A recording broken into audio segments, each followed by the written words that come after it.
on the news tonight. Governor Adeleke expresses appreciation to Osun people over PDP's victory at polls. INEC forecloses supplementary elections where thugs disrupted electoral process. JAMB decries high level of certificate forgery. Kenya police arrest opposition politicians over protest on high cost of living.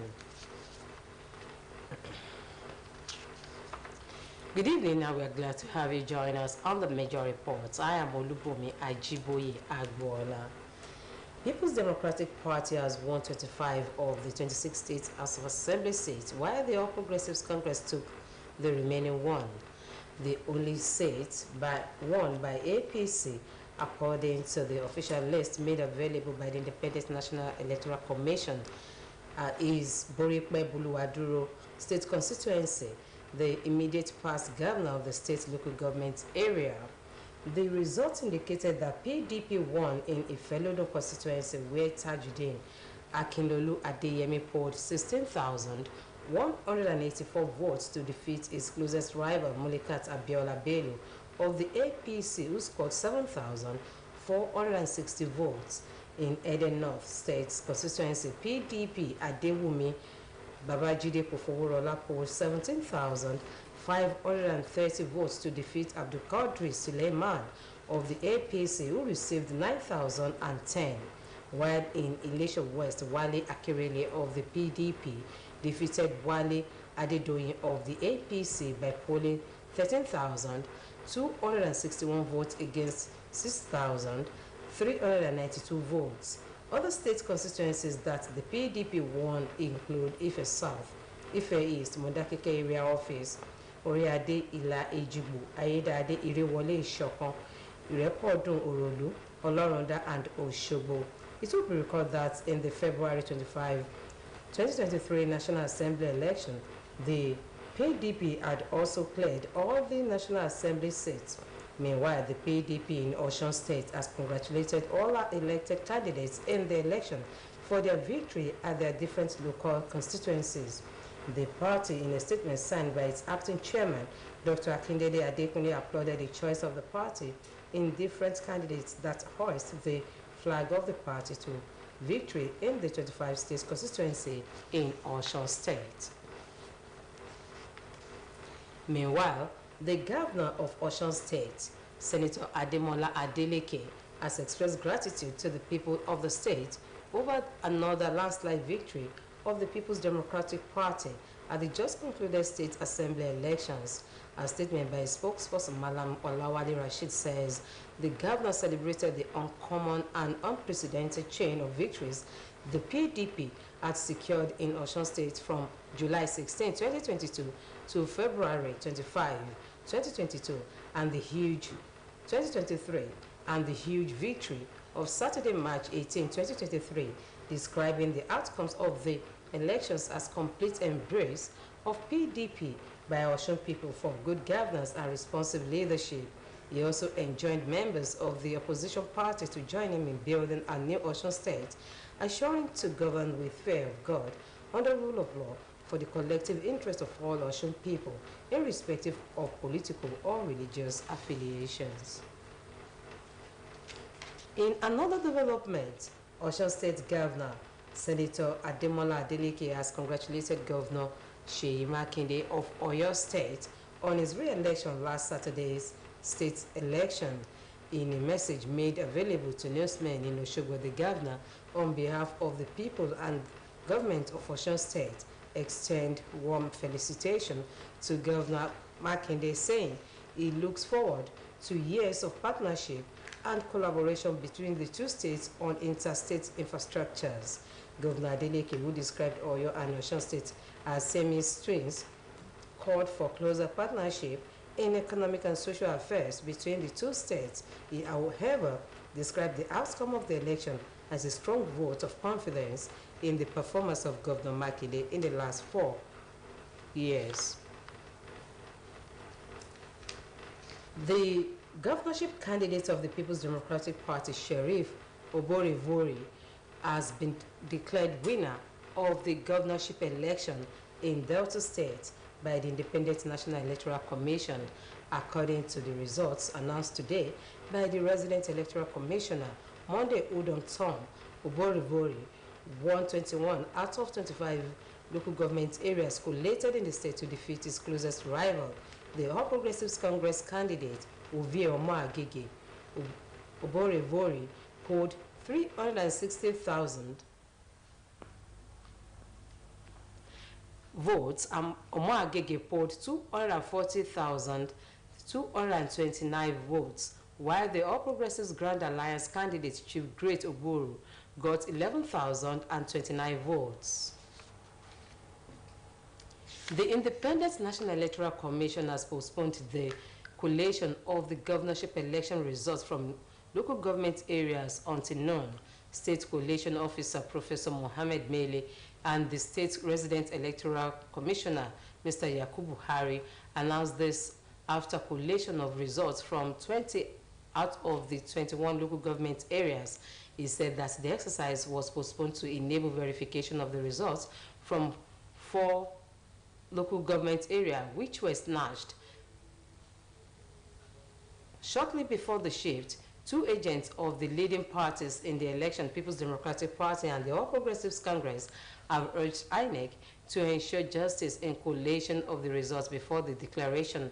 Report has said that security agencies were deployed to major roads in the state capital to ensure security following a protest by some political thugs in the metropolis after the adjournment.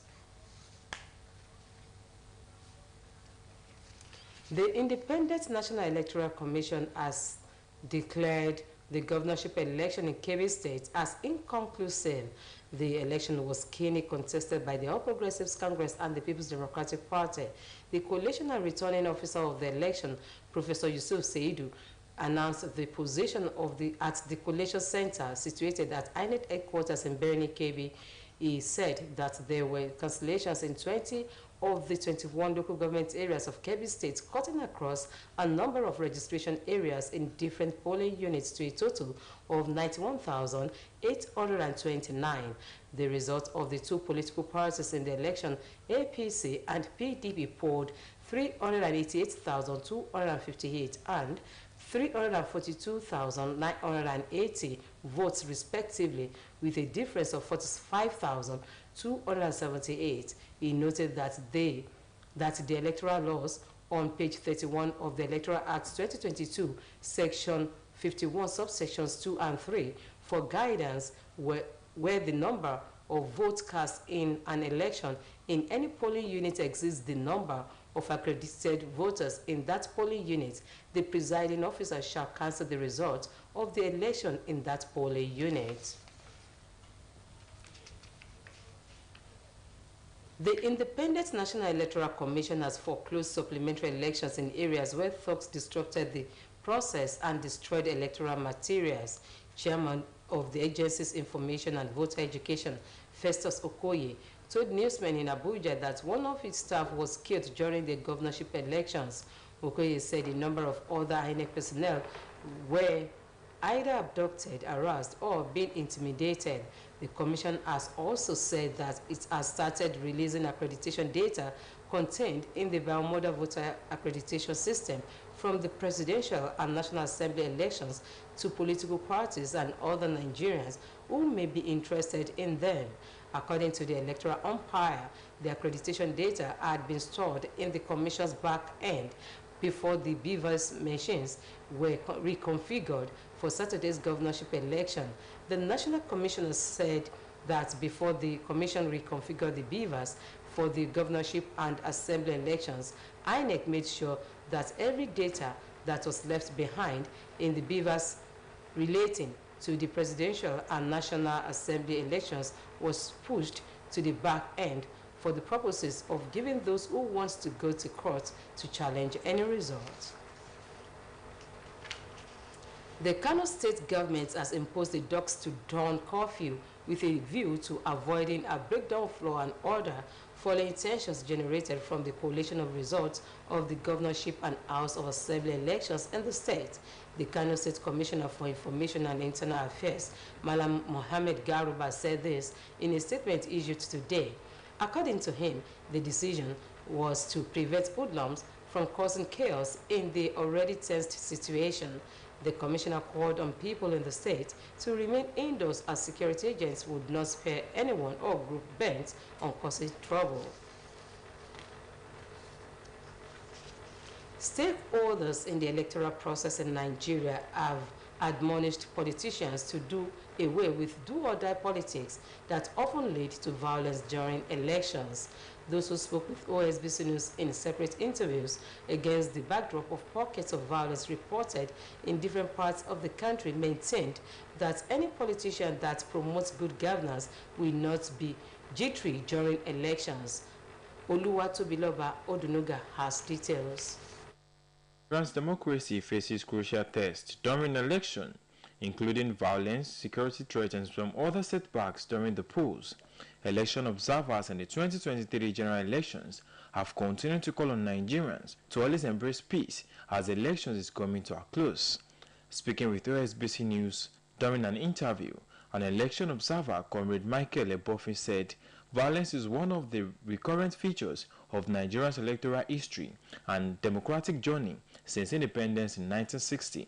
He added that election period in Nigeria in most cases invariably sees an escalation of violence in the period before, during, and after elections, calling on the security agencies to step up their game in the protection of lives and property of the people, including the sanctity of the people's votes. We are happy that Osun does not really witness so many things that people witness in so many areas, like in the southwest here, where we have a lot of killings and a lot of burning and ballot boxes, snatchings, and a lot of things. People carrying planks and machetes, different places, you know.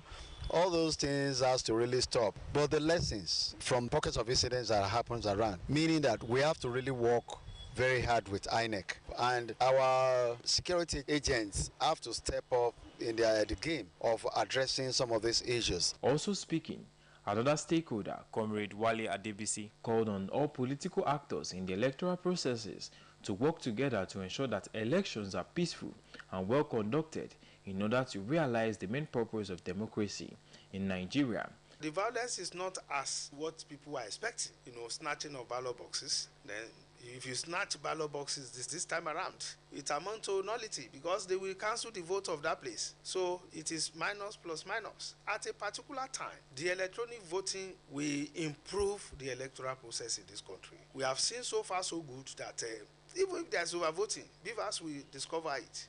At the election of that, you need to be cancelled. We don't have too many inconclusive elections this time around too, which means that even the violence that people are talking about is a photo trick, is a make-believe, because if we want to go by the build-up towards the election, nobody in this country will think the election will take place. They called on individuals to always embrace peace at all times so as to make Nigeria a better place for all. Oluwatobiloba Odunuga, Osbc News. The Joint Admissions and Matriculation Board has decried the high level of forgery of A-level certificates used for the registration. The JAMB registrar, Professor Isiaq Oloyede, recalled that the board has commenced the 2023 direct entry registration today, but had to immediately suspend it following the discovery of the plethora of devices and machinations to circumvent and compromise the standard of A-level qualifications required from direct entry candidates. It disclosed that out of 148 candidates verified by a reputable public university in Nigeria, only 6 were found to be genuine.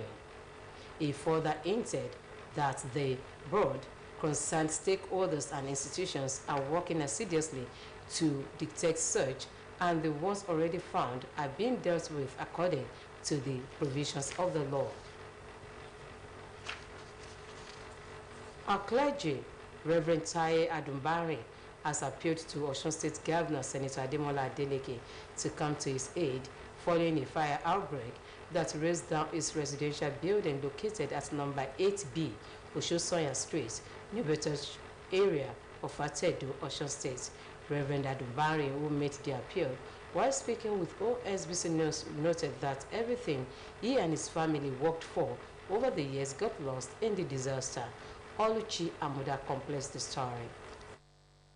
The 10th of March 2023 will remain an unforgettable day for Reverend Taye Adumbari and his wife, Mrs. Eunice Adumbari, as their 5-bedroom bungalow located at number 8 Oshosonya Street, Nubatosh area of Fatedo, was completely destroyed following a fire outbreak. The building, which has served as a place of abode for the family for the past 21 years, was razed beyond recognition, and the entire belongings of the family went up in flames. While narrating the harrowing experience to Osbc News, Reverend Adumbari, who thanked God for the gift of life, stated that he suspected that the fire could have been caused by an electrical surge that must have occurred when power was restored to the area when they had all gone out in the morning.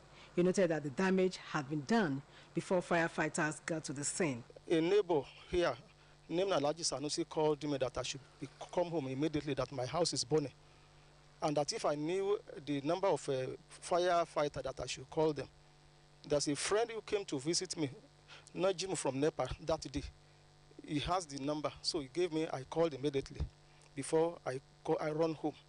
On getting home, I just saw crowds. I saw the roof burning. I was embarrassed. What could have caused it? People are just, doing all they could with water, including the hotel here. They were fetching water from there, trying to, as much as possible, to quench the fire. But it has overpowered them. Reverend Adumbari and his wife appealed to Osun State government under the leadership of Governor Ademola Adeleke to come to their aid and help in rebuilding their home, adding that they have been living at the mercy of family and friends since the unfortunate incident. Things are a bit tight this time around, so we can't afford it this time around. So we want to appeal to the government to please come to our aid. Presently, we are homeless. We have to scout around to be able to sleep overnight. In the morning, we have to get up and go somewhere again. While reacting to the incident, General Manager of Osun State Emergency Management Agency, Mr. Amos Adejile, who spoke on a telephone interview with Osbc News, assured the victims that the agency would look into the matter. Oluchi Amuda, Osbc News. We now go on a commercial break. Major reports continues in a moment. Stay tuned.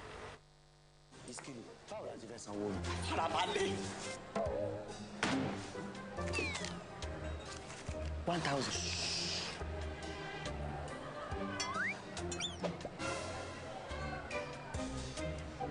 We go once play tire. Farabade now.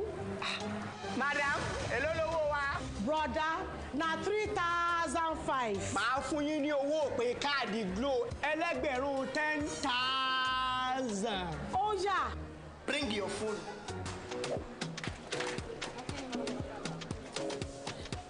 Ha! 10,000. 1,000 naira credit. Now you turn to 10,000. No. All of us don't know about Glo Berekete. Ní ìlọ́po mẹ́wàá nísìnyí. Ṣé o ti gbọ́? Ìlọ́po mẹ́wàá ló máa gbà lórí iyekíye tó o bá rà sórí ohun ìpè Glo Berekete 10 times rẹ. I told you. Now what go tell? You are welcome to the sports segment.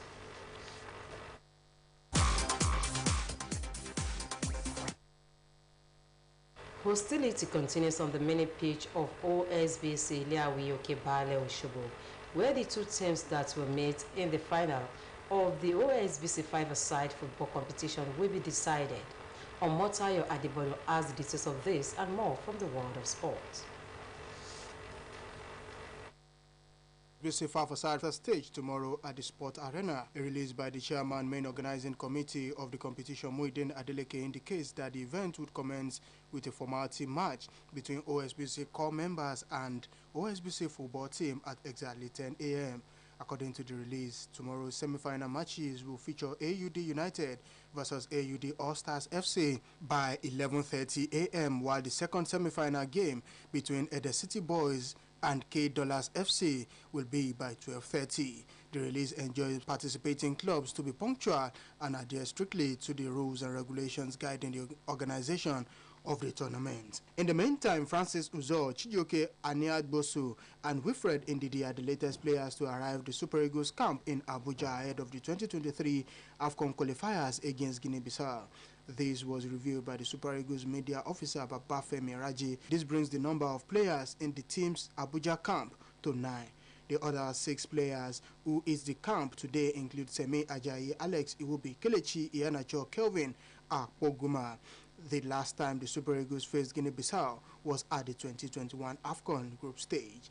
In another development, Carlos Alcaraz breezed past Daniil Medvedev to win the India Wells title and return to world number 1. The spinner Alcaraz, who is 19 years, needed only 1 hour and 11 minutes to seal a 6-3, 6-2 win that took him above Novak Djokovic at the top of the ATP rankings. Alcaraz is only the second player after compatriot Rafael Nadal to win at least 3 Masters 1000 titles as a teenager.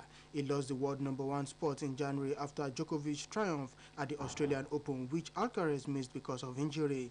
He returned to action in February, winning the Argentina Open and reaching the finals of the Rio Open.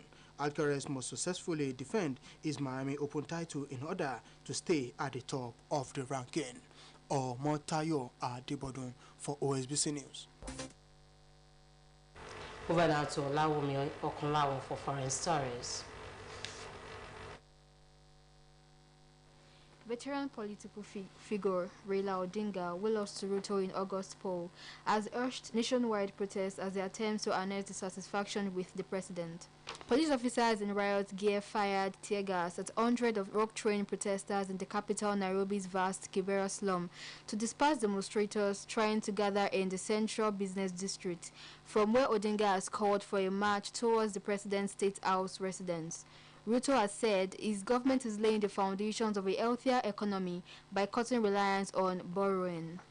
Meanwhile, Chinese President Xi Jinping is due to arrive in Moscow today for talks, has called for a rational way out of the Ukraine's crisis, but has acknowledged that it will not be easy to reach a solution.